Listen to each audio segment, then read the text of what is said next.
Halo Sobat Kompa, dimanapun kalian berada, kita bertemu lagi masih di acara yang sama, gak robah-robah dari zaman Firaun sampai zaman Jokowi, tetap aja ngomongin film. Nah, film yang akan kita rangkum kali ini mengisahkan tentang mantan seorang angkatan darat yang harus kembali turun gunung untuk mengungkap kasus pembunuhan dan juga pemalsuan uang di sebuah kota kecil bernama Margrave. Lalu bagaimanakah cara si mantan angkatan darat ini mengungkap kasus ini? Yah, saya mau ajak kalian semua untuk menjadi detektif selama 1 jam ke depan, oke? Nyuk, bisa nyuk. Tapi sebelum ke alur cerita seperti biasa, saya mau ingetin kalian untuk makan permen terlebih dahulu, biar seancur-ancurnya muka kalian, sepahit-pahitnya hidup kalian, tapi setidaknya mulut kalian tetap manis. Saya Andreas Baok, ini dia, Richard Selketak.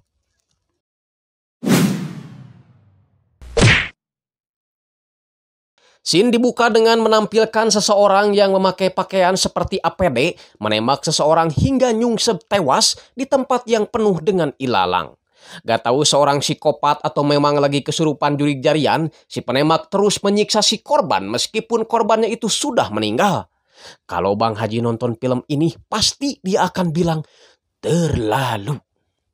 Scene kemudian berpindah pada aktor utama kita yang habis turun dari odong-odong, namanya Jack Reacher. Ketika mau masuk ke sebuah warung seblak, dia melihat satu pasangan kekasih sedang bertengkar di hadapannya. Si pria terus membentak pacarnya berikut si Jack yang sedari tadi melihatnya.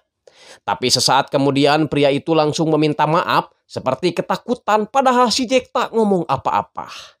Yah, pantaslah orang itu takut, tinggi si Jack ini hampir 2 meter dan berat badannya hampir setara dengan kebo.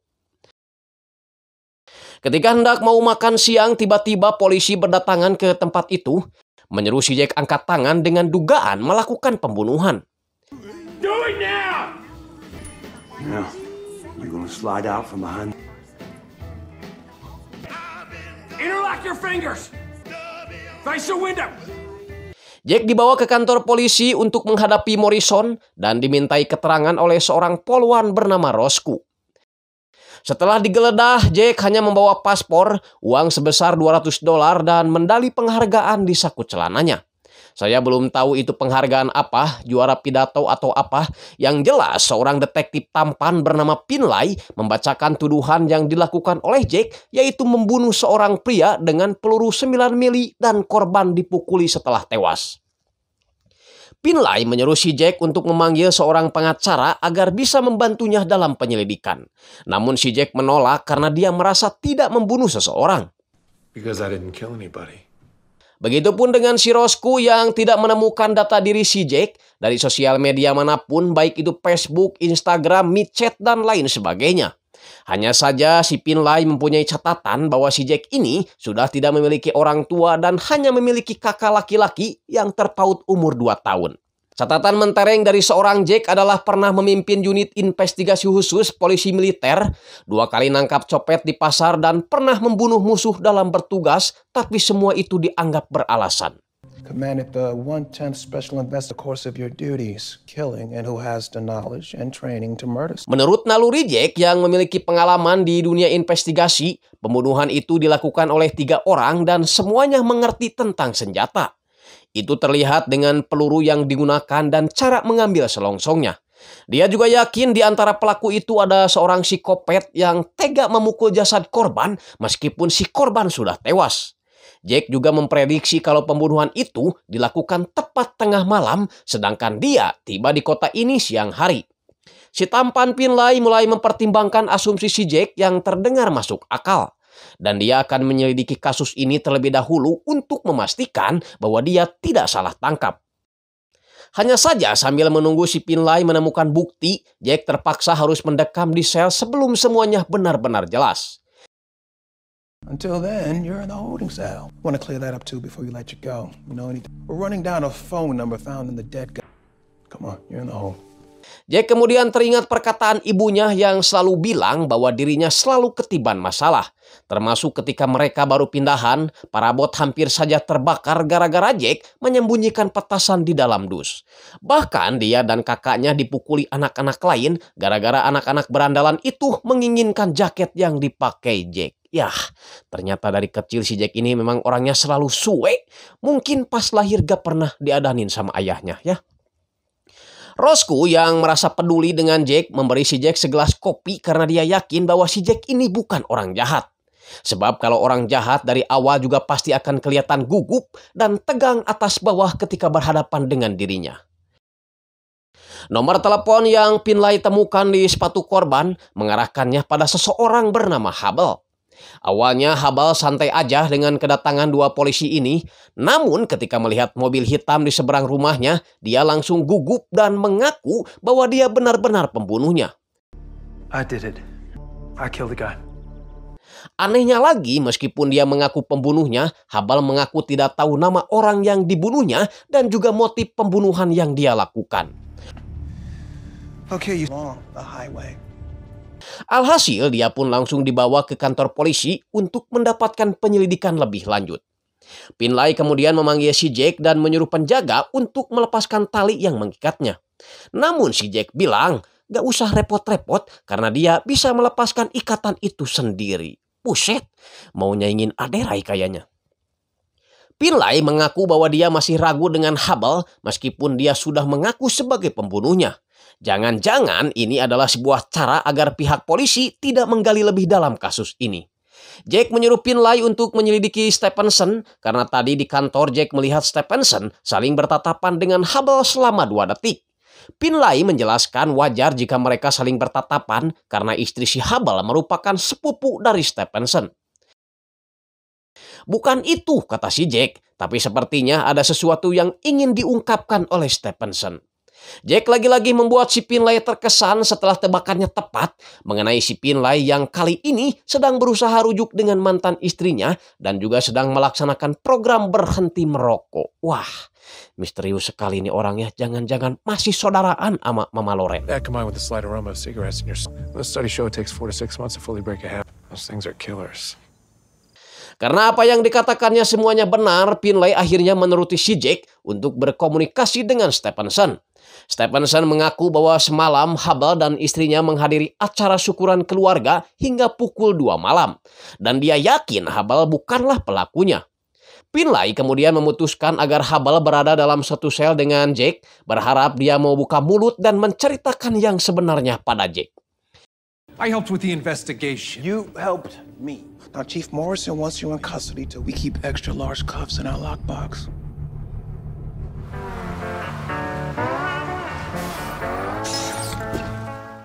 Di dalam lapas, seorang petugas sipir bernama Spipey menyuruh Jack untuk ganti pakaian dan membuka semua celana dalamnya. Tapi Jack menolak dengan alasan malu banyak tato singkayo di areal bokongnya.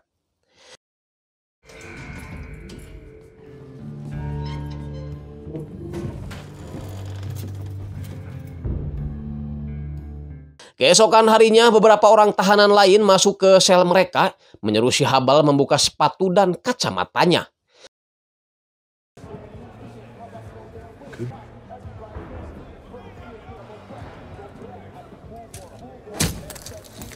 Kemudian preman lapas itu membuka celananya dan berniat cabul pada si Hubble. Tentu saja Jack tak bisa membiarkan itu terjadi karena yang dia tahu perbuatan itu sangat dilarang oleh agama. Jack memberi mereka waktu sampai hitungan ketiga, tapi karena mereka masih tidak mau pergi, maka inilah yang terjadi. 2. Ya, kirain jantan, ternyata pink sobat kompa, beda amat sama muka ya.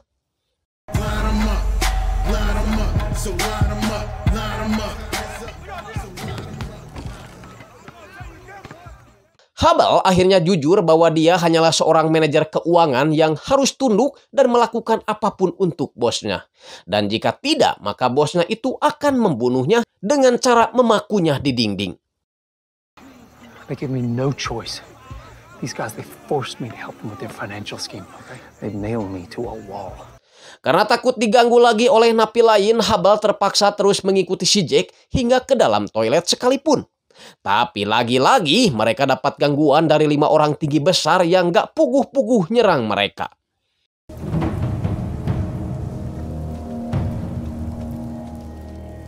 So I give you to the count of 3.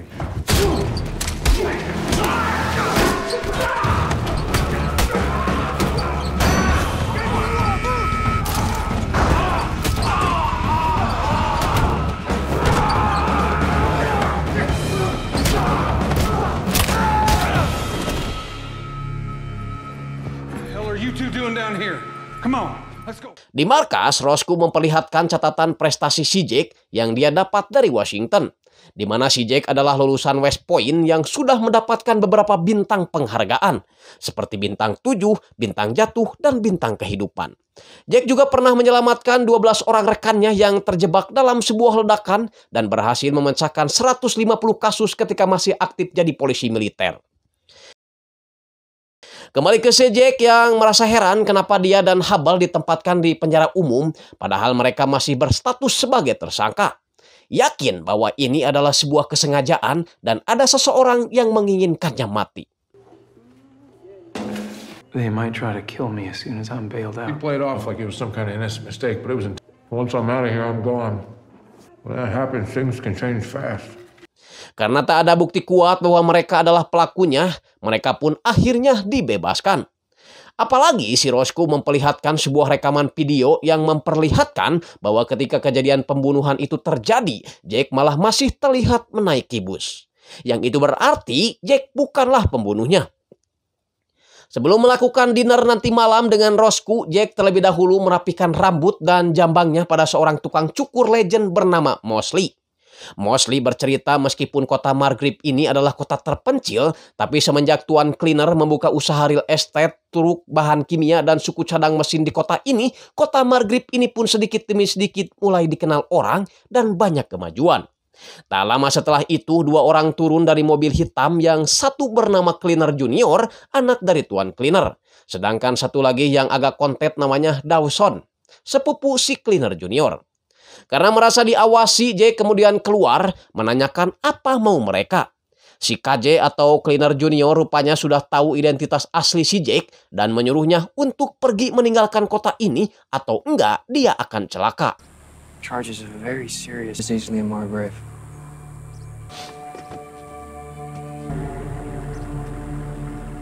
Jack kemudian kembali ke kantor polisi, namun Roscoe membatalkan acara makan malamnya dikarenakan ada kasus pembunuhan lagi yang harus dia selesaikan. Roscoe dan Finlay mengajak Jack untuk melihat korban pembunuhan itu yang ternyata itu adalah Joe, kakak dari si Jack. Bukannya berbela sungkawa, si tampan Finlay malah semakin curiga sebenarnya apa yang ingin dilakukan Jack dan kakaknya di kota ini. Membuat si Jack jadi emosi dan hampir saja memakan si Finlay. Beruntung Roscoe keburu melerai mereka. Sejak saat itulah Jack berjanji akan tinggal di kota ini sampai pembunuh kakaknya dia temukan.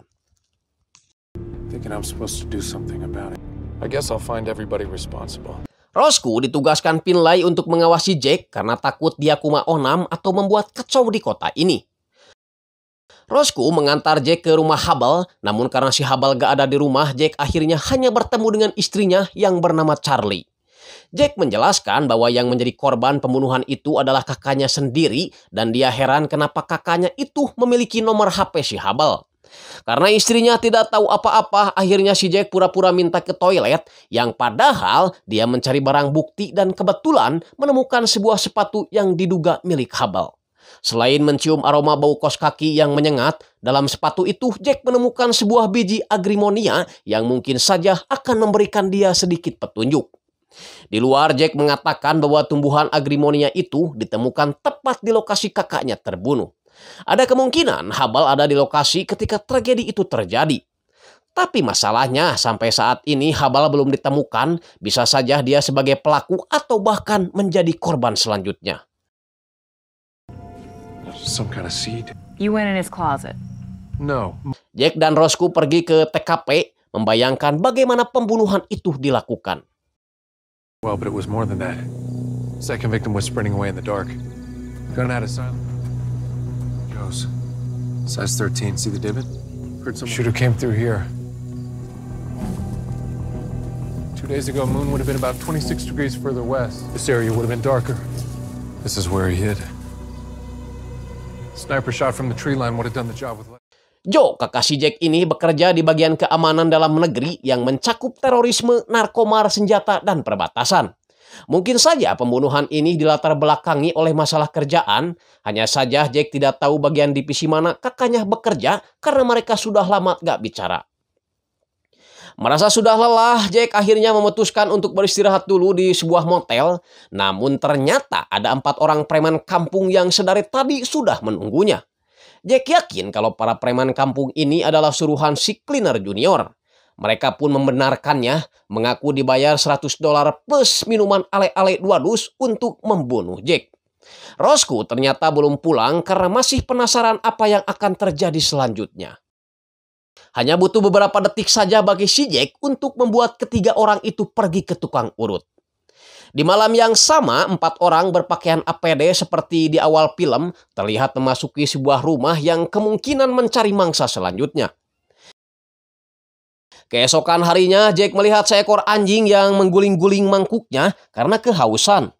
Yah, karena si Jack ini orangnya punya sifat berperi keanjingan, akhirnya dia menuangkan air ke mangkuk agar si anjing tak kehausan lagi.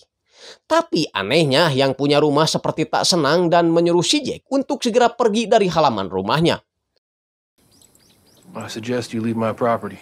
Good boy. Setibanya di kantor polisi, Jack langsung mendapat kabar tentang pembunuhan yang menimpa komisaris polisi bernama Morrison.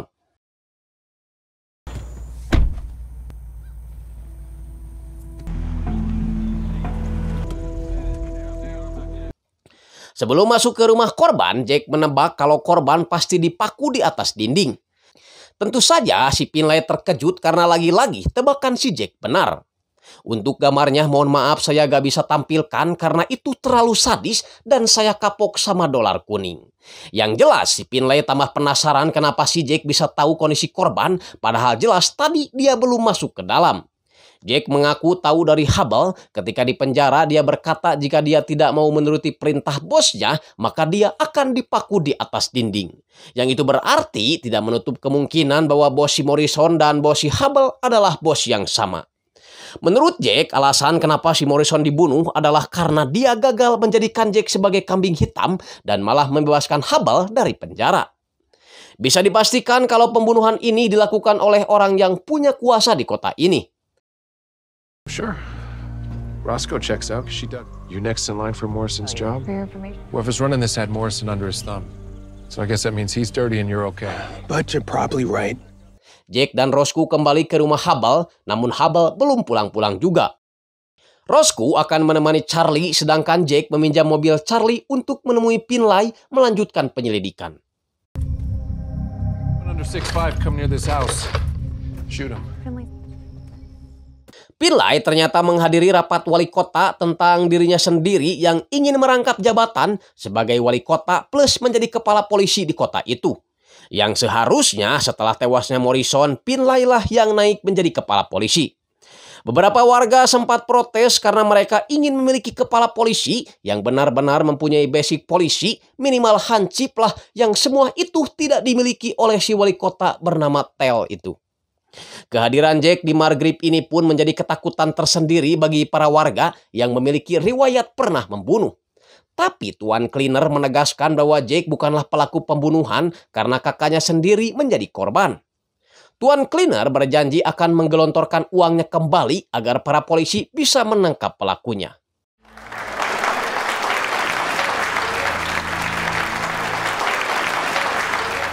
Dalam rapat itu juga dihadiri oleh Cleaner Junior, anaknya Tuan Cleaner dan juga sepupunya si Dawson.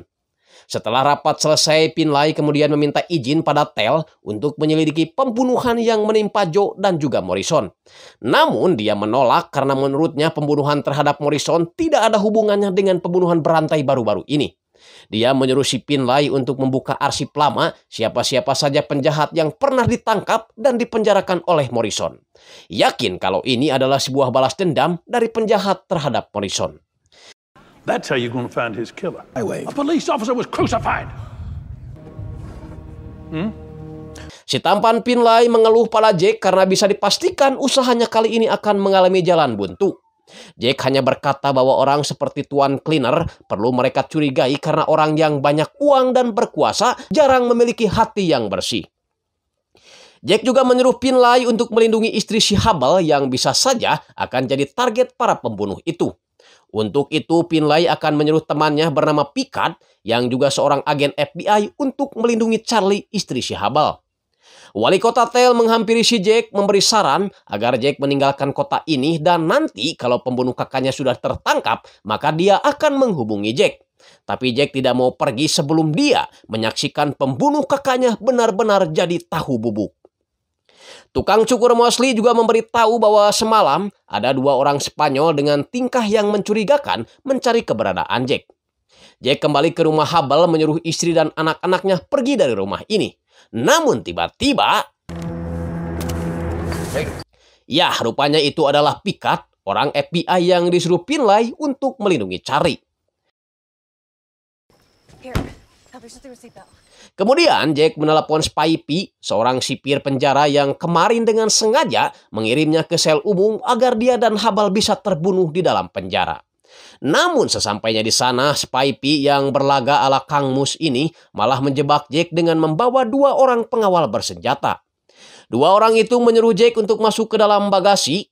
Jack menolak sambil pura-pura membawa ngobrol 2 orang tersebut, lalu Hesitates. I'm gonna gut you.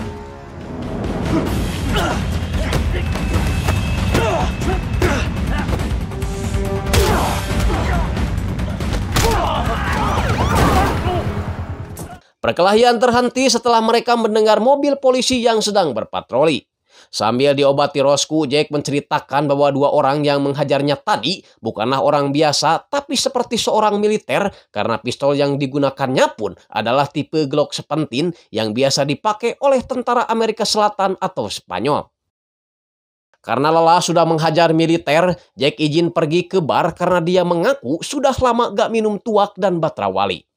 Jack tidak sendirian karena kali ini dia ditemani Roscoe yang bela-belain pulang dulu dan dulu berharap Jack mau menyenggolnya.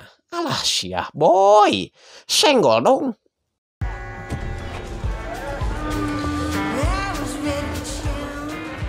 It's not a twist off. Setelah minum 1 teguk, Roscoe kemudian mengajak si Jack berdansa di mana tangan-tangan jahil monongen sudah mulai beraksi dan membuat bulu-bulu bauk si Roscoe merinding. Apalagi sepulang di sana hujan besar turun yang mengakibatkan Citarum banjir sehingga mereka terpaksa tidur di sebuah motel. Road east to the highway flooded. No one's getting through tonight. Karena masih merasa canggung, mereka berdua hanya ngobrol doang tanpa melakukan esek-esek. Menceritakan tentang masa kecil Roscoe yang ditinggal mati oleh kedua orang tuanya hingga dia diasuh oleh seorang polisi bernama Gray. Sayangnya Gray harus tewas bunuh diri setelah merasa stres karena selalu gagal menikah dan tak memiliki seorang anak. Keesokan harinya Jack dan Roscoe terkejut karena pintu rumahnya seperti telah dibongkar oleh seseorang.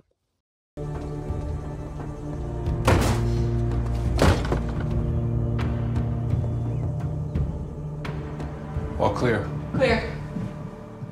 Jack yakin orang itu ingin membunuh dirinya setelah mengetahui mobil yang dipakai dirinya ada di halaman ini. Mereka juga meninggalkan sebuah pesan sampai jumpa lagi sebagai pertanda bahwa mereka akan kembali lagi lain kali. Untuk berjaga-jaga, Roscoe memberikan Jack pistol pusaka peninggalan ayah angkatnya Gray yang kelihatannya sangat cocok sekali dipakai Jack. Dan Jack sempat mencoba senjata itu terlebih dahulu pada sebuah tunggul bekas pohon jengkol.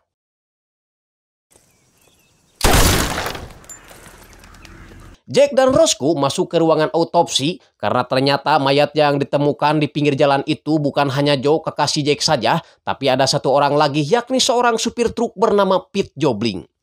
Pete Jobling ini tak pernah terlibat dengan kasus hukum kecuali melanggar lalu lintas dan itu pun langsung dibela oleh pengacara hukum terkenal bernama Zacharias Perez. Mereka merasa heran karena seorang Zacharias mau membela seorang supir truk. Tak lama kemudian, Roscoe dapat telepon dari petugas administrasi dinas rahasia bernama Molly yang mengaku rekan dari Joe. Dia langsung menangis ketika baru mengetahui Joe sudah tewas. Karena yang dia tahu, Joe sedang menyelidiki kasus rahasia pemalsuan uang yang terjadi di Margrave. Itu berarti kasus ini memang ada hubungannya dengan Hubble yang memegang jabatan sebagai manajer keuangan. Jack meminta bantuan Molly agar mengirim berkasnya secara manual untuk menghilangkan jejak digital. Can we just talk about this another time, please? You're our only lead. Joe told me that he put a stop. I can try to get his files for I you. want a digital trail. Why? I want anything leading back to you. Setelah itu, Roscoe kembali ke kantor, berpura-pura menuruti perintah kepala polisi yang baru untuk mencari tahu para penjahat yang dicurigai menyimpan dendam pada Morrison.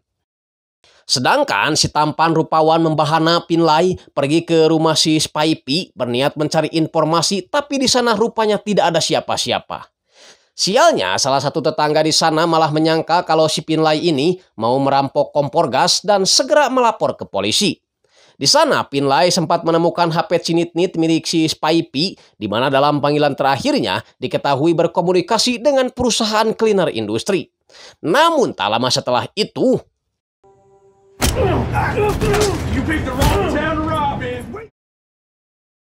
sementara itu, si Jack pergi menemui Zakaria, seorang pengacara yang pernah menangani kasus Pete Jobling, supir truk yang tewas di tempat yang sama dengan Joe, kakaknya si Jack. Tujuannya untuk meminta berkas kasus si Pete Jobling, namun jelas saja dia tak mau memberikannya.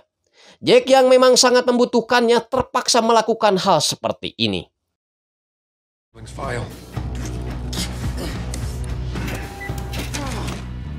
A little further. Kembali ke si Finlay yang terpaksa harus merasakan siksaan dan kurungan setelah dia disangka mau nyuri kompor gas di rumah Spy. Beruntung Roscoe segera menjemputnya.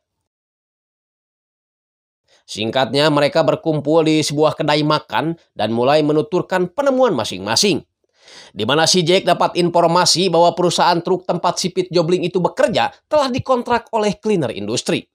Tapi anehnya ketika Pete Jobling terkena masalah, bukan bosnya yang membayar pengacara, melainkan pihak si cleaner industri. Begitupun dengan si Finlay yang menemukan bukti adanya hubungan antara Spy dengan cleaner industri. Semua petunjuk mengarah pada cleaner industri. Dengan sumber daya yang melimpah, mereka bisa melakukan kejahatan apapun, termasuk membunuh dan juga melakukan pemalsuan. Jack berjanji akan membongkar kasus ini meskipun cara yang akan dia lakukan adalah cara yang ilegal. Berbeda dengan si tampan yang tidak setuju dengan cara Jack melakukan investigasi dengan cara barbar. Tak jarang perbedaan pendapat itu membuat mereka jadi bersih tegang, layaknya anjing dengan marmot. Setibanya di kediaman Tuan Cleaner, mata Jack langsung tertuju pada beberapa orang yang sedang menurunkan pakan ternak yang luar biasa banyak tanpa pengawasan kamera. Seorang perempuan langsung menghampiri mereka untuk bertemu dengan Tuan Cleaner. Sebelum ngobrol, Jack sempat melihat hewan-hewan hasil buruan seperti bayawak, toke, dinosaurus terpampang di dinding rumah itu. Pertanda bahwa penghuni rumah ini memiliki seorang penembak jitu. Tujuan mereka datang ke sana adalah untuk menanyakan perihal hubungan Spy dengan cleaner industri dan juga tentang Pete Jobling yang meskipun tidak bekerja secara langsung buat cleaner industri, tapi kenapa pihak cleaner yang bertanggung jawab dengan memberinya seorang pengacara.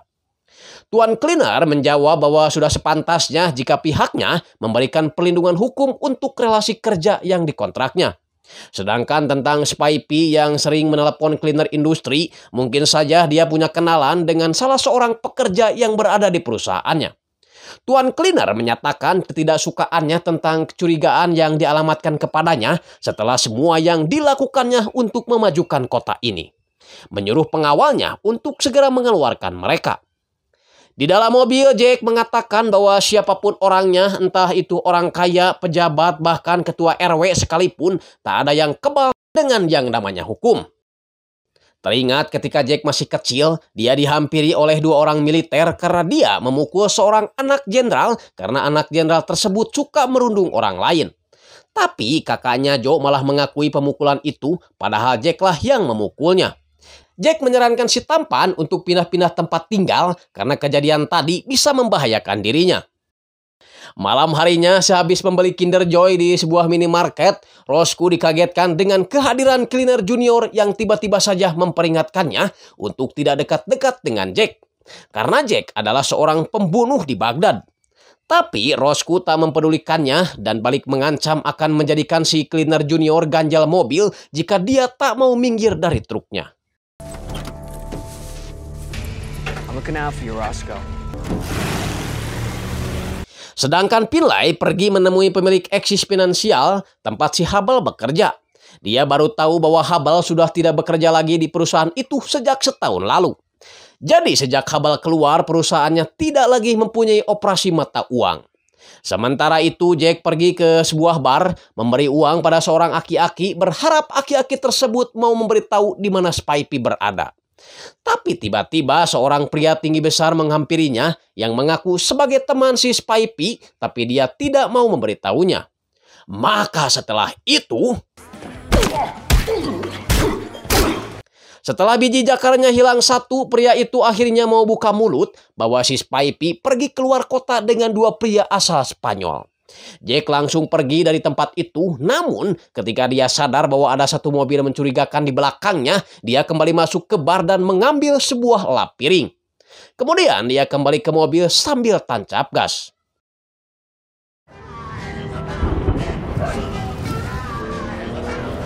There you go, stay close. Stay with me, boys. Por ahí, que no puede ir muy lejos. Setelah masuk ke jalan yang sepi, Jack lalu meloncat dari dalam mobilnya, lalu bersembunyi. Ahí, adelante, a la derecha.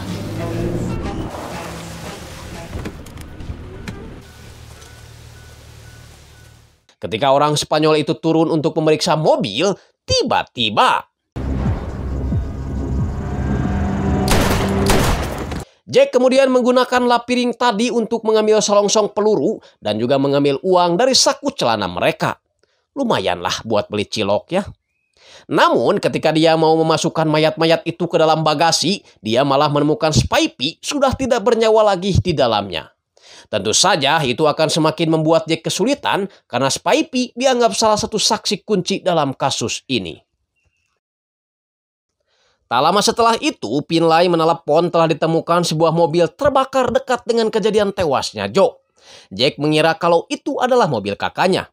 Jack kemudian menggunakan sambal terasi yang dimakannya untuk mengelap nomor rangka mesin yang terbakar. Dan nantinya Finlay akan menyuruh rekannya si Picard untuk menginvestigasinya. Jack juga menceritakan bahwa Spipey telah tewas oleh dua orang Spanyol, begitupun dengan dua orang Spanyol itu yang telah tewas oleh dirinya. Jack ingin Roscoe membantunya memusnahkan mayat-mayat orang Spanyol itu sebelum kasusnya menyebar ke negara lain. Di TKP, Roscoe sempat bertanya mengenai tuduhan pembantaian Jack di kota Baghdad dari si cleaner junior. Jack menjelaskan ketika dia sedang bertugas di sana, dia selalu melihat anak-anak bermain bola di sebuah halaman rumah. Setiap kali melihatnya, anak-anak itu suka melambaikan tangan kepadanya. Suatu malam Jack tidak melihat anak-anak itu keluar dari dalam rumah, dan ketika dicek, dia melihat 3 orang pria dewasa sedang melecehkan anak-anak tersebut. Pedomseh anjing.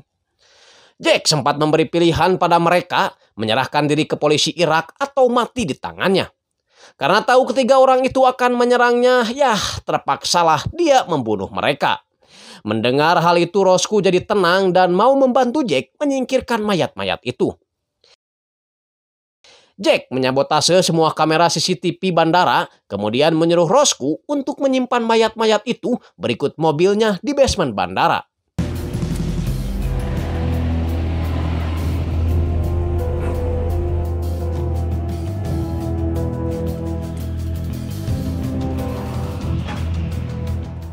Hanya saja setelah itu dia melihat beberapa orang di bandara sedang memindahkan barang. Teringat perkataan si Mosley tukang cukur bahwa cleaner industri mempunyai bisnis truk, real estate dan juga bahan kimia tanpa menyebut peternakan ataupun pertanian. Selesai pekerjaan jadi supir jenazah, kini mereka tinggal di sebuah motel mahal dengan menggunakan uang warisan dari orang Spanyol tadi. Jack mengambil tusuk gigi lalu membodipnya di sebuah pintu untuk berjaga-jaga jika saja mereka kedatangan tamu tak diundang masuk ke kamar mereka. Tak lama setelah itu, Molly, rekan kerja sekaligus pacarnya si Joe, memberitahu Jack bahwa besok dia akan mengantarkan berkas penyelidikan kasus yang ditangani Joe pada dirinya. Sambil memberitahu bahwa Joe sangat menghormati Jack karena adiknya ini adalah orang baik. Jack langsung tertegun karena ternyata sampai sekarang kakaknya sangat menyayanginya. He must have cared about you very much. I cared about him, too. I should get back to work. Good night. Roscoe lalu menghampirinya, mengajak Jack mandi bareng, berharap setelah adu kekuatan di dalam kamar mandi, pikiran si Jack akan kembali normal. Cerot. Keesokan harinya, Finlay dipanggil oleh kepala Tel terkait investigasi yang dilakukannya kemarin terhadap Tuan Cleaner. Tel ingin Finlay berhenti menyelidiki Tuan Cleaner karena dia adalah orang yang paling dihormati di kota ini. Dan jika berani membantahnya, maka dia tak segan-segan akan memecatnya. Tak lama setelah itu, Stephenson memberitahu bahwa ayah si Finlay ingin bicara, yang padahal itu adalah si Picard. Picard memberi kode 2S3B dari tempatnya dalam sejam, yang artinya Picard ingin melakukan pertemuan di 2 blok selatan dan 3 barat dari kantor Picard. I do need to go and relay some sensitive information about you. Is someone coming to relieve you? No one knows you're here. Do you know how to use this? If the need arises, do not hesitate. Sementara itu, Jack dan Roscoe pergi ke rumah Pete Jobling yang sebenarnya rumah itu terlalu mewah untuk ukuran seorang supir truk. Istrinya mengaku tidak menyesali kematian suaminya karena sedari dulu dia sudah tahu bahwa akibatnya akan seperti ini. Istrinya hanya tahu kalau suaminya sering mengirim AC dari cleaner industri, kemudian mengkorupsinya sebagian. Itu dibuktikan dengan adanya dus-dus kosong yang ada di gudang rumahnya. Meskipun mengaku membenci tindakan suaminya, istri si Jobling mengaku tetap kangen karena Jobling perkasa di atas ranjang karena memiliki bebegug yang besar. Tak lama setelah itu, Finlay menyuruh si Jack untuk pergi ke tempat yang sudah ditentukan oleh Picard. Di perjalanan, Jack berasumsi bahwa Jobling dijadikan kurir oleh pihak cleaner untuk mengantar jemput uang palsu yang dikirim oleh bos kedua orang Spanyol yang kemarin dia bunuh. Mengirim AC adalah sebuah formalitas saja karena sebenarnya Jobling memasukkan uang-uang palsu itu ke dalam dus AC yang dia bawa. Kemudian diantar lagi ke Margrave. Tapi itu hanya teori, sedangkan untuk memastikannya Jack butuh berkas kakaknya yang sebentar lagi akan dikirim Molly.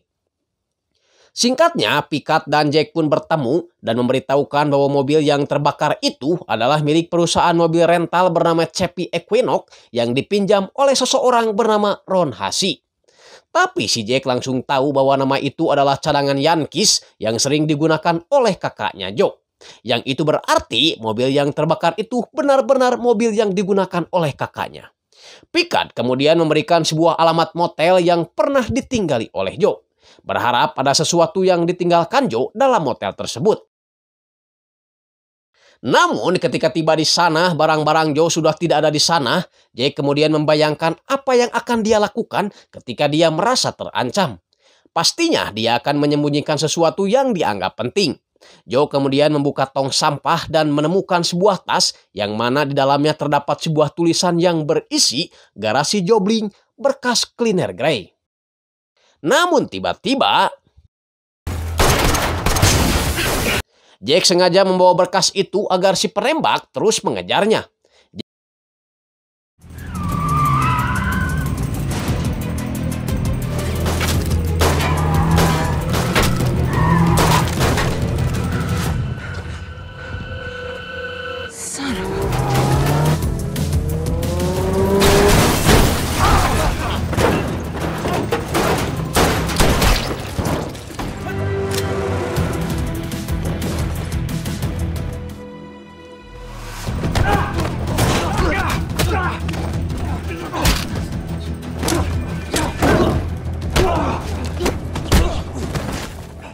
Jack hampir saja tewas, beruntung Roscoe segera menyelamatkannya.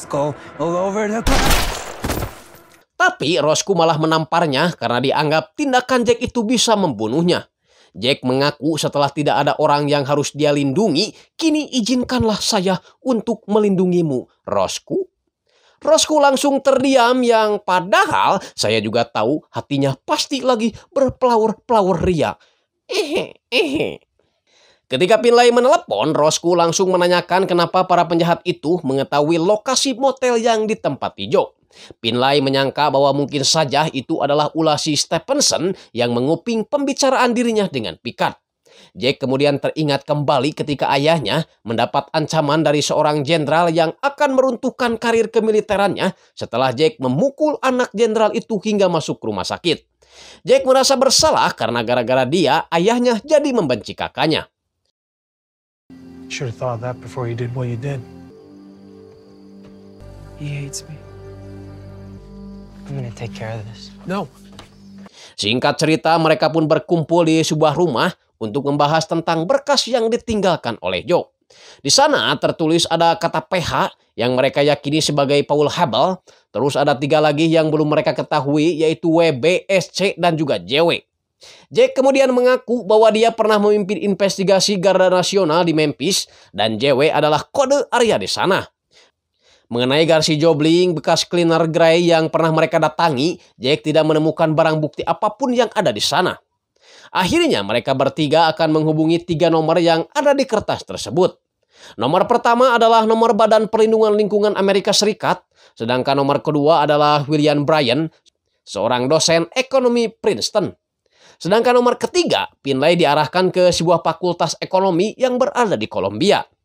SC berarti seorang profesor bernama Stephanie Castillo. Jack kemudian menelepon seseorang untuk membantunya menyelidiki kasus ini. Namanya Negley, yang tidak lain adalah mantan anak buahnya. Dia menyuruh Negley untuk menyelidiki inisial JW yang berada di kertas itu. Setelah itu, mereka pergi ke bandara untuk menjemput Molly yang sebentar lagi akan tiba. Setelah bertemu, Molly malah tiba-tiba lenyap dan Jack yakin pasti ada yang salah. You must have missed us and walked right by. We need to split up. You take the stairs, you side. Jack menemukan tas yang dibawa Molly berada di bawah rel. Dan ketika dia menelusuri rel tersebut, Jack menemukan Molly sudah bersimbah darah.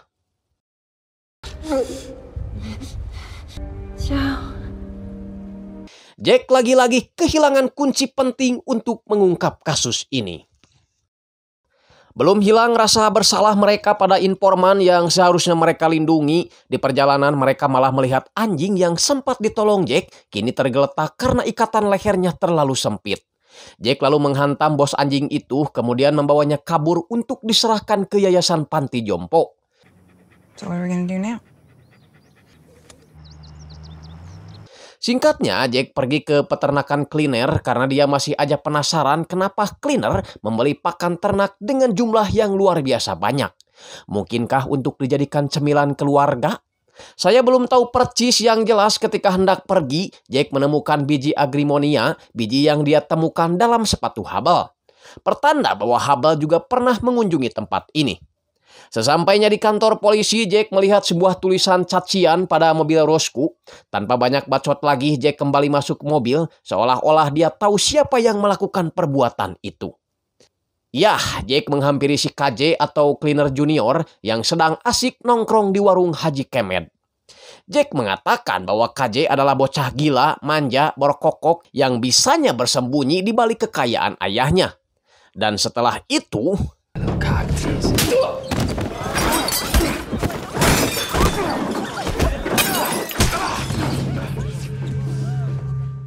Perkelahian itu terhenti setelah Finlay dan Roscoe datang membawa pistol. Cleaner juga datang menyuruh anaknya untuk tenang dan melepaskan pisaunya. Cleaner memerintahkan Finlay agar segera membawa Jack pergi dari kota ini, namun Finlay berkata bahwa Cleaner bukanlah atasannya yang bisa sembarangan memberi perintah. Tak lama setelah itu, Roscoe dapat telepon dari kepala tel sebagai telepon pemecatan hanya gara-gara Roscoe menyebut bahwa plat nomor mobil Joe sama dengan mobil sewaan narapidana. Yang padahal mobil tersebut ditemukan tanpa plat nomor. Jack yakin alasan remeh itu tel gunakan karena dia mencurigai investigasi yang dilakukan Finlay dan juga Roscoe. Jack menyuruh Roscoe untuk tenang dan fokus pada kasus yang sedang mereka hadapi. Menanyakan peninggalan Gray yang dulu pernah diwariskan pada Roscoe. Roscoe hanya memperlihatkan kotak senjata yang senjatanya pun dia berikan pada Jack. Tapi ketika diperiksa secara teliti, muncullah laci kecil yang di dalamnya terdapat sebuah sirip kunci. Roscoe tentunya tidak tahu itu kunci apa karena setahu dia Gray tidak memiliki sebuah berangkas. Hanya saja Gray selalu mengunjungi Mosley seminggu sekali, entah itu mau potong rambut ataupun hanya memotong bulu yang lain. Bak Gayung bersambut, ternyata Mosley juga sudah lama mengharapkan kedatangan Roscoe yang diberi amanat agar Mosley memberikan berangkas itu ketika Roscoe menanyakannya. Seolah-olah meneruskan perjuangan Gray yang belum kesampaian, Gray memberikan berkas-berkas tentang cleaner industri yang mungkin akan menjadi petunjuk ketika Roscoe ingin menyelidiki perusahaan kotor tersebut. Dalam catatan itu, Jack kembali membahas tentang sapi yang dimiliki oleh keluarga Cleaner yang berjumlah 116 ekor, tapi pakan yang disediakan jauh lebih banyak daripada kebutuhan. Roscoe sebenarnya malas untuk membahas soal itu, tapi dia ingat pada pamannya yang harus melapor pada pemerintah ketika jumlah ternak sapinya mencapai 120 ekor. Jack berasumsi bahwa Cleaner sengaja memiliki 116 ekor untuk menghindari wajib lapor yang sudah ditetapkan oleh pemerintah. Jack melihat adanya pengeluaran uang yang tidak cocok dengan arus pendapatan. Roscoe bertanya kenapa Cleaner memilih kota Margrave sebagai tempat usahanya, padahal Margrave adalah kota kecil yang jauh dari keramaian. Jack menjelaskan justru kota Margrave ini adalah kota yang sempurna untuk distribusi. Sistem arteri rute bagian lama melintas di sini. Truk-truk Cleaner bisa menghindari jalur negara yang memiliki hukum ketat masalah pendistribusian dan yang terpenting tahu jalan agar bisa menghindari polisi. Mereka yakin kalau investasi uang keluarga Cleaner sudah sangat banyak di negara lain. Maka dari itu mereka akan membunuh siapa-siapa saja orang yang memiliki potensi akan menghancurkan bisnis keluarga ini. Tapi yang ditakutkan adalah uang itu akan mereka gunakan untuk menghancurkan ekonomi Amerika atau negara-negara yang memakai mata uang AS. Fakta baru juga Roscoe temukan dalam buku diary Gray bahwa Gray bukan mati karena bunuh diri, melainkan dibunuh. They fucking murdered him. Tak lama setelah itu, Negley menghubungi Jack dengan memberi kode dengan sebuah kalimat. Katanya mau makan pukul 22, tapi malah makan pukul 18. Kode jam 10 sampai jam 6 ini berarti kirim polisi. Ada hal penting yang tak bisa dia bahas di sembarang tempat. Singkatnya, Jack bertemu Negley di sebuah tempat makan dan mereka segera pergi keluar untuk membahas tentang informasi yang telah didapat Negley. Inisial JW yang ada di kertas kakaknya adalah penyidik EPA bernama J.P. Dapri-Wild yang tewas ditembak dan jasadnya disiksa setelah kematiannya. Dan polisi yang mengambil kasus tersebut bernama Aucoin dari Memphis. Negley memperingatkan Jack agar hati-hati karena para pelaku memiliki koneksi yang terorganisir dan juga dikenal sangat kejam. Sedangkan Roscoe mendatangi rekan forensiknya untuk mengetahui lebih detail luka yang ada pada ayah angkatnya Gray yang disinyalir akibat luka jatuh dari kursi. Namun setelah diselidiki lebih dalam ternyata luka itu mirip sebuah berlian. Roscoe langsung pergi seolah-olah dia sudah tahu siapa pelakunya. Yah, ini dia pelakunya, wali kota Buntelan Hitut.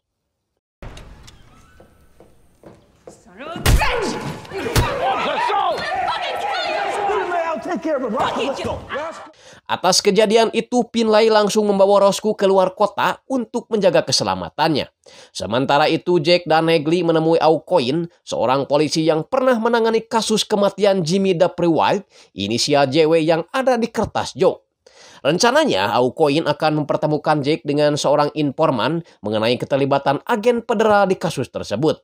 Mereka pun sampai di sebuah bar dan si informan memberi bocoran tentang agen federal yang terlibat itu sering disebut sebagai Viking. You know what his mama called him. That's it. The Viking. You found your shooter. Finlay memberitahu Jack tentang apa yang dilakukan Roscoe pada wali kota Tel. Dan Jack setuju tentang tindakan Finlay yang membawa Roscoe jauh dari kota Margrave. Roscoe meminta Jack agar tidak melumpuhkan Tel tanpa dirinya karena Roscoe masih ingin menghajarnya. Thinking we have to kick things up a notch. Kleiners. I go to no security cameras, remember? Dan tak lama setelah itu, tiba-tiba polisi satunya lagi menodongkan pistolnya pada Aucoin. Dia takut para penjahat itu akan mengincar dia dan keluarganya setelah mereka membantu Jack. Alhasil Aucoin pun tewas dan orang tersebut berusaha bunuh diri dengan menjeburkan mobilnya ke sungai. Beruntung Jack dan Negley bisa selamat, tapi tidak dengan polisi boloho itu.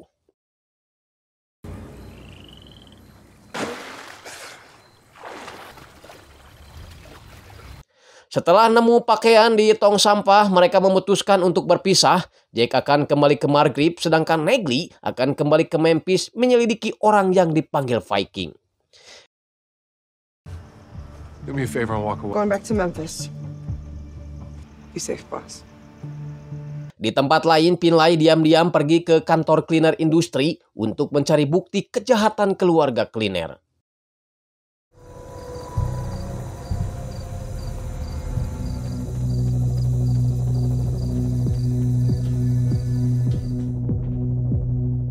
Namun dia malah menemukan Tuan Cleaner tewas di tempat kerjanya.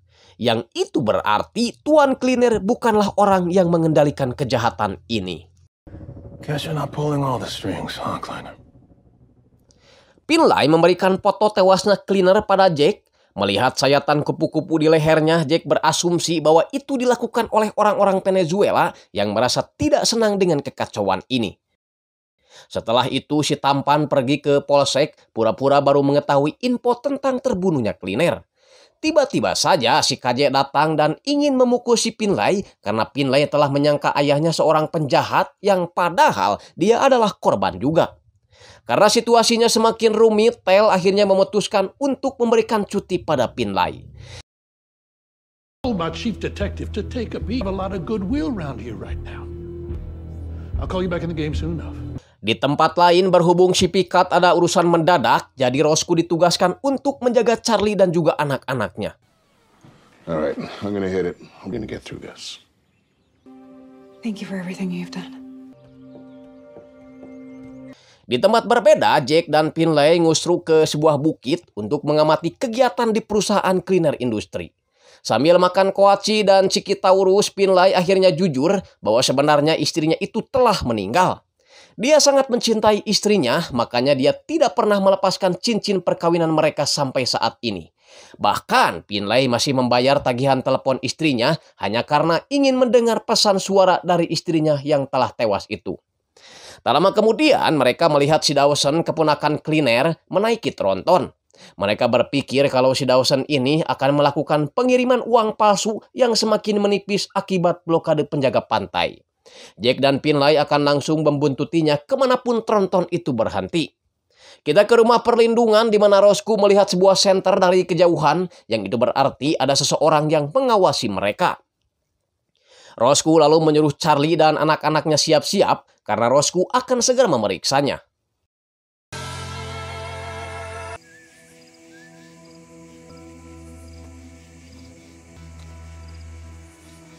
Sialnya, Roscoe malah menginjak cangkang keong sehingga dua orang yang mengintainya pun mengetahuinya. Roscoe kembali ke rumah sambil memberi kode agar Charlie dan anak-anaknya kabur.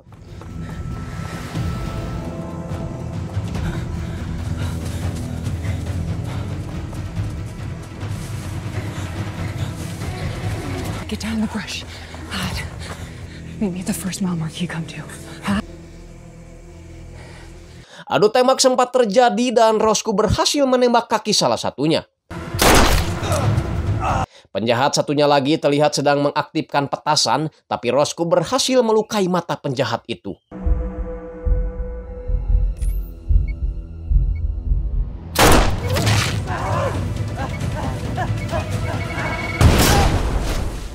Kembali ke Jack dan Finlay setelah melalui perjalanan jauh, tronton itu akhirnya istirahat di sebuah motel. Di mana setelah melihat kamar si Dawson padam, Jack dan Finlay turun untuk memeriksa isi tronton tersebut.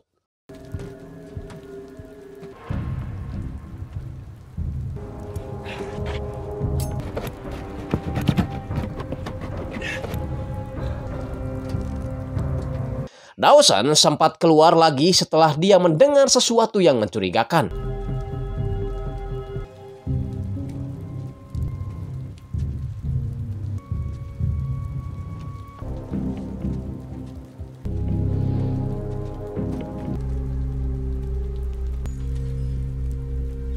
Namun anehnya Jack tidak menemukan apapun dari dalam tronton itu. Truck's empty. Jack kemudian menelepon WB, inisial yang mereka temukan di kertas Joe. Tapi rupanya yang mengangkat telepon itu adalah asistennya dan memberi kabar bahwa WB atau William Bryan telah ditemukan tewas pagi ini setelah pulang dari Amerika Selatan. Lalu Jack menelepon inisial SC atau Stephanie Castillo, mengaku bahwa dirinya adalah adik si Joe yang pernah bekerja dengan Castillo. Jack menyuruh Castillo untuk menuruti semua arahannya jika dia ingin tetap hidup sebelum Jack sampai di sana. Kembali ke Roscoe yang memberikan es batu pada anak sulung Charlie setelah kakinya tipalitak akibat kejar-kejaran dengan dua orang yang mengintai mereka. Charlie mengakui bahwa sebenarnya dia sudah tahu kalau suaminya terlibat dalam kasus ini.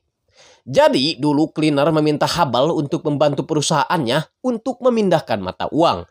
Pekerjaan itu tentunya sangat cocok dengan Hubble yang memiliki basic perbankan. Hubble akan diajak ke Venezuela untuk mengenali cara kerja perusahaannya dan jika Hubble tertarik, maka cleaner akan memberikan gaji besar yang sulit ditolak oleh Hubble. Singkatnya, saat di Venezuela dalam hitungan jam saja, Hubble berhasil menarik minat para klien yang membuat cleaner puas dengan cara kerja Hubble dan berjanji akan menaikkan gajinya 4 kali lipat plus umroh ke Arab Saudi. Tapi setelah pindah tempat ngobrol, cleaner baru memberitahu bahwa sebenarnya pekerjaan yang dilakukan Hubble itu adalah ilegal karena setiap sen dari tiap dolarnya terkait dengan skema pemalsuan uang internasional. Intinya, tanpa Hubble sadari, dia sudah melibatkan diri dalam kejahatan ini. Hubble tak bisa mengelak lagi setelah surel alamat IP yang dia berikan pada cleaner menjadi bukti kuat atas keterlibatannya. Tak ada pilihan lain buat Hubble selain dia harus menuruti apa yang cleaner perintahkan atau dia akan dihukum negara selama 30 tahun.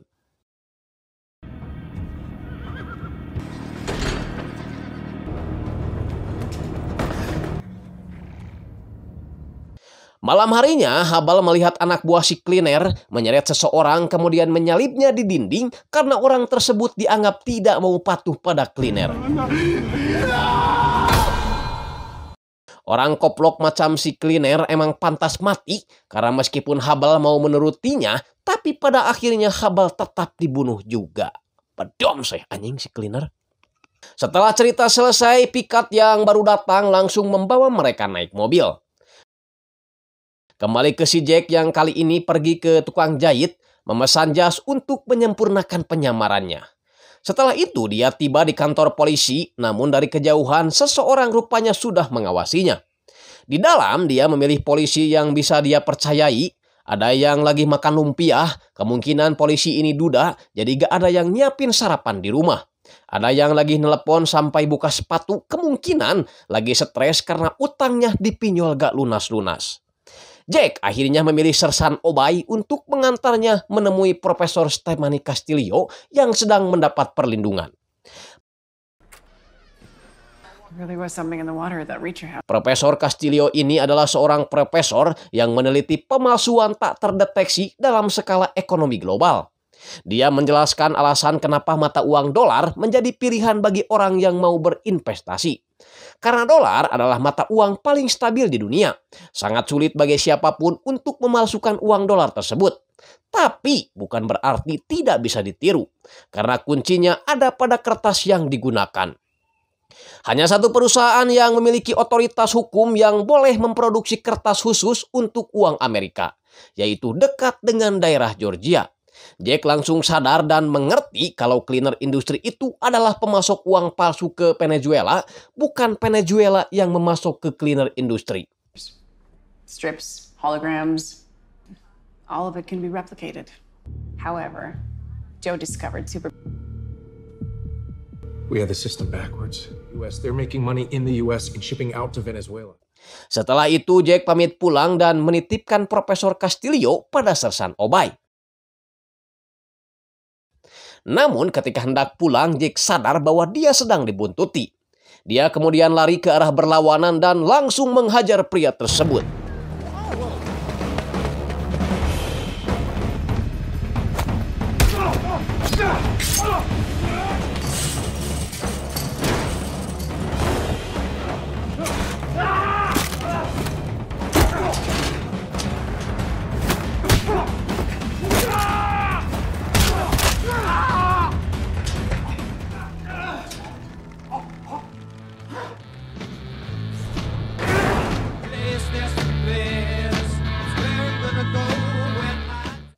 Malam harinya kita akan berkunjung ke rumah Stephenson di mana istrinya merasa khawatir dan menyarankan suaminya untuk pindah tempat tinggal saja sehubungan dengan pembunuhan berantai yang terus terjadi. Tanpa mereka sadari, 4 orang berpakaian APD telah mengincar mereka. Kembali ke Jack yang kembali teringat masa kecilnya ketika keluarganya harus dipindahkan ke Jerman buntut dari pemukulan Jack terhadap anak seorang jenderal. Ibunya berpesan agar Jack menggunakan kekuatannya untuk membela kebenaran. Tak lama setelah itu, Finlay datang, menjemput dan mengajaknya mampir ke pemakaman Tuan Cleaner. I know the righteous perish, and the devout are taken away. Dawson menggertak Finlay karena menyangka Finlay lah orang yang membunuh pamannya itu. Kemudian mereka berdua pergi ke bengkel untuk mengambil mobil Jack yang baru saja diperbaiki. Tapi sebelumnya Jack melihat seorang pegawai bengkel yang menaburkan pasir kucing untuk menutup tumpahan oli. Tiba-tiba si Finlay dapat kabar bahwa Stephenson dan istrinya ditemukan tewas di rumahnya. Guess this answers our question. Jack berasumsi bahwa para penjahat itu pasti mengira Stephenson adalah bagian dari Jack dan juga Finlay. Sama halnya dengan Roscoe yang coba mereka bunuh tapi gagal. Kepala polisi Tell lalu memanggil Finlay dan memberitahunya bahwa pada saat ini juga dia dipecat dengan alasan dia tak becus menjadi detektif karena dianggap tak bisa menjaga rasa aman untuk masyarakat. Meskipun sudah dipecat, Finlay akan pergi ke rumah orang tua Stephenson untuk memberitahu sekaligus meminta maaf atas kejadian yang menimpa Stephenson.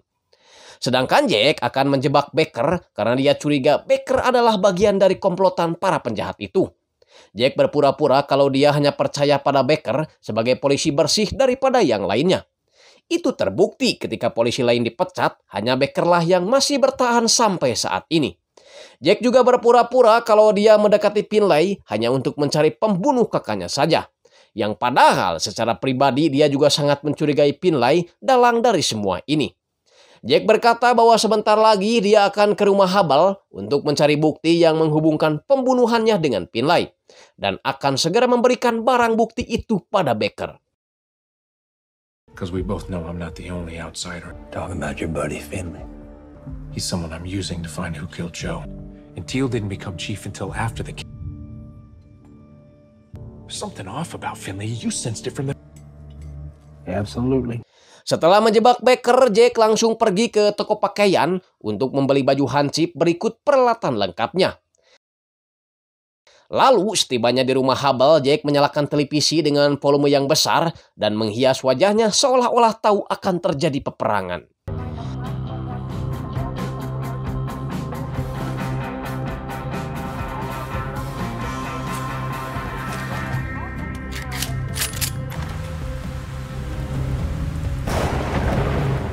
Tak lama kemudian, musuhnya pun memakan umpannya.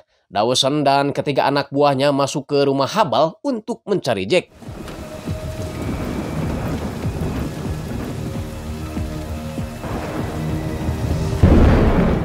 Diawali dengan membunuh si supir.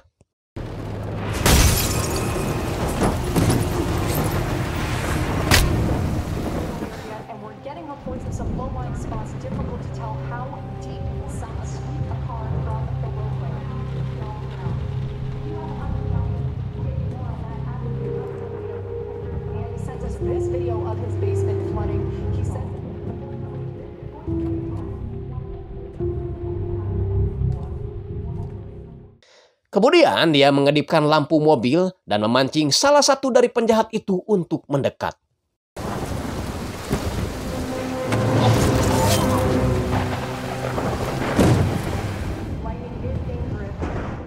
Kemudian dengan cepat Jack sudah berada di rumah untuk membunuh penjahat selanjutnya.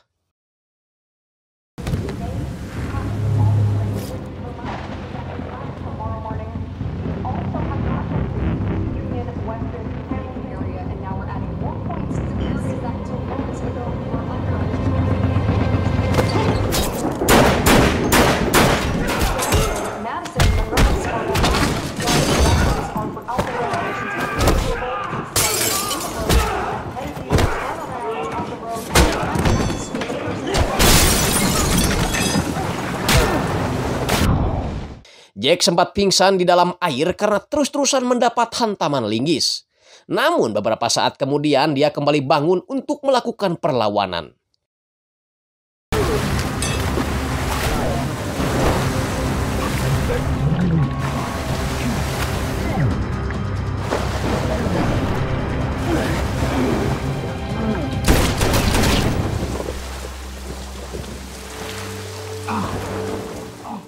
Selesai gelut, Jack membuka kertas Joe dan melihat semua tulisan itu memudar oleh air. Nampaknya Jack menyadari sesuatu dan segera menelepon Roscoe. Jack mengatakan bahwa menurut Profesor Castillo, kunci dari mata uang dolar adalah kertas dan ukurannya sama. Karena Joe tak menemukan tempat kertas itu dibuat, maka Jack yakin satu-satunya cara mereka melakukan kejahatan adalah dengan cara menghapus tinta uang dan mencetak kembali sesuai nominal yang diinginkan. Cleaner memanfaatkan si Hubble untuk mengumpulkan nilai uang paling rendah, yakni $1 dari berbagai tempat seperti kasino, pom bensin, sampai tukang parkir. Kemudian uang-uang itu dikumpulkan di Margrave, dicampur dengan bahan kimia untuk menghilangkan tinta. Jack juga baru ingat kenapa pegawai bengkel menggunakan pasir kucing untuk menutup tumpahan oli, karena pasir kucing mengandung tanah diatom, agen koagulasi penyerap yang dipakai pestisida untuk filter. Jadi peternakan sapi hanyalah kamuflase belaka karena mereka hanya butuh pakan ternaknya saja untuk digiling yang bermanfaat sebagai pembersih untuk limbah kimia. Setelah uang-uang itu dicuci dan dikeringkan, uang-uang itu kemudian dicetak menjadi pecahan $100 dan dikirim ke Venezuela. Ya. Kalian mungkin gak bisa ngitung lagi berapa keuntungannya ya. Cukup buat beli laut berikut ikan-ikannya kali. Lanjut. Beres ngobrol dengan Roscoe, Jack kemudian mengajak Finlay untuk pergi ke rumah Pete Jobling dan segera mengakhiri semuanya. Namun sepertinya Finlay ada sedikit masalah setelah 3 orang bersenjata menghampiri motelnya. Jack menyuruh si Finlay untuk memperbesar volume TV dan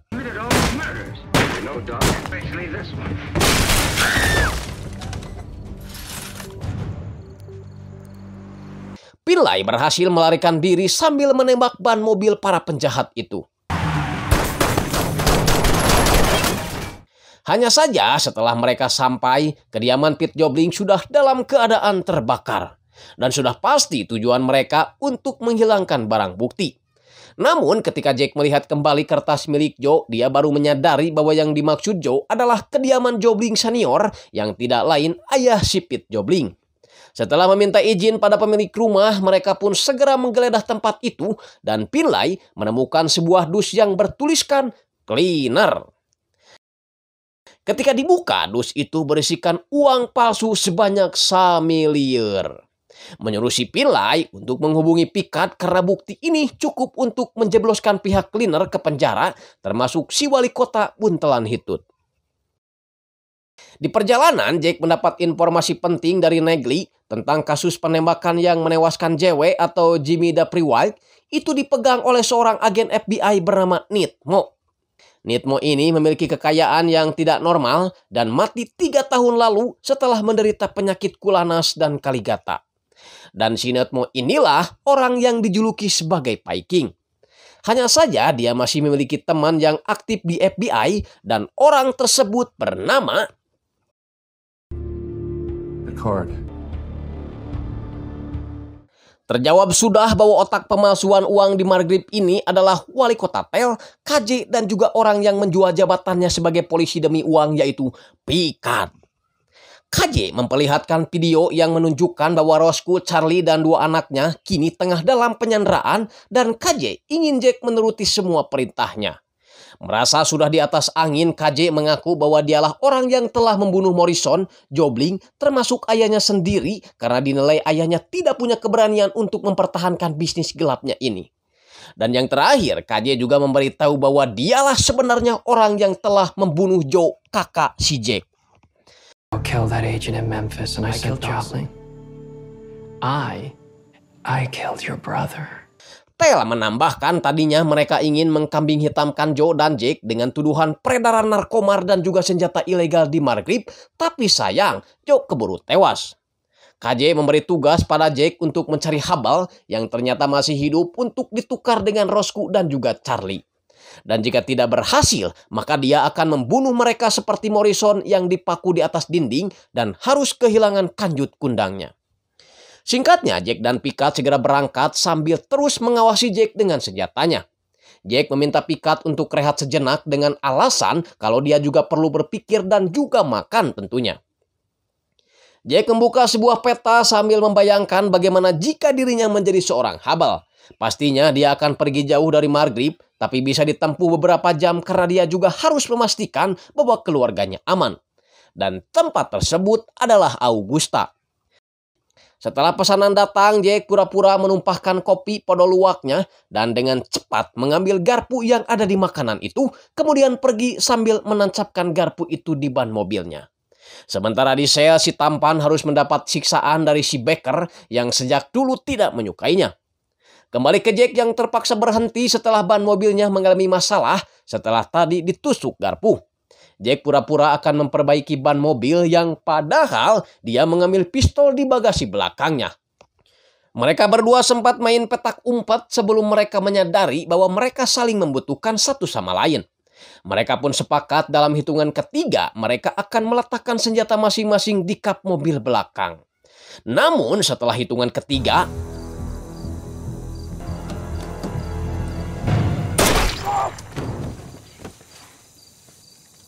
kemudian Jack meminta bantuan Mbah Google untuk mencari tahu keberadaan motel terdekat yang berada di daerah Augusta. Dan kebetulan maps itu mengarahkannya tepat pada tempat tinggal Hubble. Kita ke gudang percetakan uang untuk melihat bagaimana para penjahat ini mempersiapkan uang palsunya. Dantel menyuruh salah satu anak buahnya untuk memindahkan kedua anak Charlie sebagai jaminan keamanan. Di sel penjara, Becker menerima pesan yang berisi tiarap dan berlindung. Becker tidak menyadari kalau inilah yang akan terjadi. Setelah menabrak Becker, Jack dan lainnya kemudian mengambil amunisi yang diperlukan dari kantor polisi itu. Ternyata Negri juga ada di sana dan siap membantu Jack menyelesaikan misi ini. Let's get to work. Setelah itu, mereka pergi ke tempat si Mosley, tapi bukan untuk potong rambut, melainkan untuk melihat peta lokasi perusahaan cleaner industri. Kemudian setelah itu berangkat ke TKP. Di sana saya baru melihat Finlay melepaskan baju yang sedari awal film tak pernah dilepasnya. Emang gak pernah mandi nih orangnya.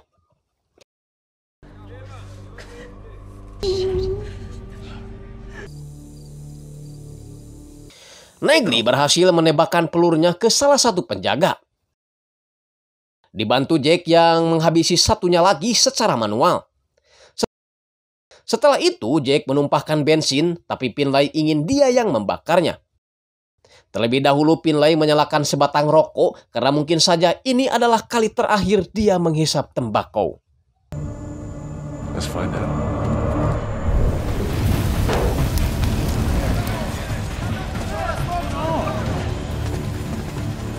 Get over there! Put out the fire!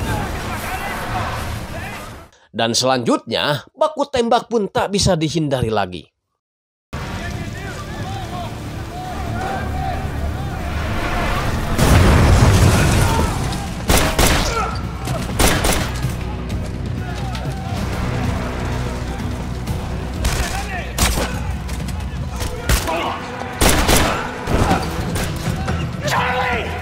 Hubble berhasil menyelamatkan kedua anaknya, meskipun ini adalah kali pertama dia memegang senjata.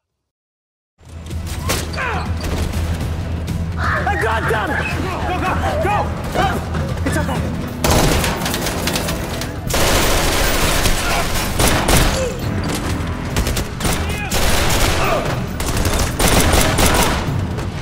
Disusul Jack yang berhasil menemukan Roscoe dan juga Charlie.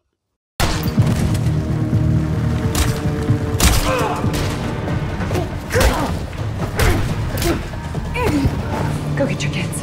Thank you. Come on! Tak diduga ternyata si Picard masih hidup dan kali ini dia harus baku tembak dengan temannya sendiri yaitu si tampan Finlay. Sedangkan Roscoe harus baku hantam dengan si buntelan hitut Tel. Finlay akhirnya berhasil membunuh si Picard setelah dia menekan luka tembak yang ada di bahu kanannya dan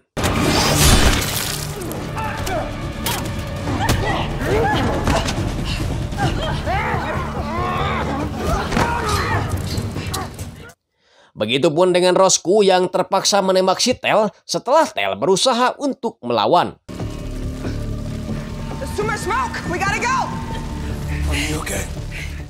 Setelah mereka semua keluar, kini yang tersisa hanya Dawson dan Jack saja. I think it might be just you and me now, Reacher! Let me tell you a story, Jack.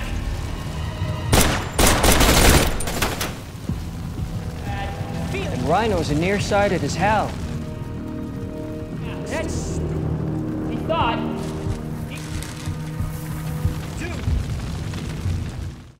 Sampai pada akhirnya mereka pun bertarung secara manual dan tentu saja kalian pasti tahu siapa yang akan jadi pemenangnya.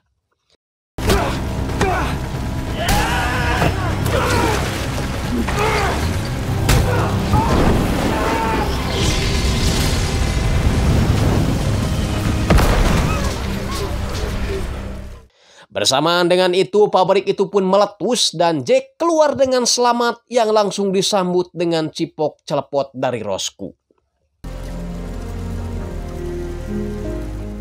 Keesokan paginya setelah main debus dengan Roscoe, Jack dapat pesan dari Negli bahwa dia akan pulang ke Chicago dan tugas ponsel sekali pakai itu pun selesai. Jack kemudian membayangkan ketika dia dipanggil kakaknya karena ibunya sedang mengalami penyakit yang parah. Ibunya menolak diobati karena dia sudah senang ketika melihat kedua putranya tumbuh menjadi orang yang berguna. Ibunya juga rupanya tahu bahwa Jacklah sebenarnya orang yang memukul anak jenderal itu, bukannya Joe. Meskipun dibohongi, tapi ibu mereka mengaku senang karena kakak beradik ini sudah memiliki sifat saling melindungi sejak kecil. Sebelum meninggal, ibunya sempat memberikan penghargaan perang kakeknya pada Jack sebagai simbol butuh keberanian untuk menegakkan kebenaran. Jack akhirnya tak kuasa membendung air matanya yang sedari tadi dia tahan. Kembali ke masa sekarang, karena dia tidak mau memberikan kesaksian atas insiden yang semalam terjadi, Jack memilih untuk pergi dan kembali berkelana ke kota berikutnya. Menyarankan agar Roscoe menyalonkan diri sebagai wali kota untuk membangun kota kelahiran keluarganya ini. Sebelum pergi, Jack sempat menyempatkan diri makan dengan Finlay dan untuk pertama kalinya mereka saling memuji satu sama lain.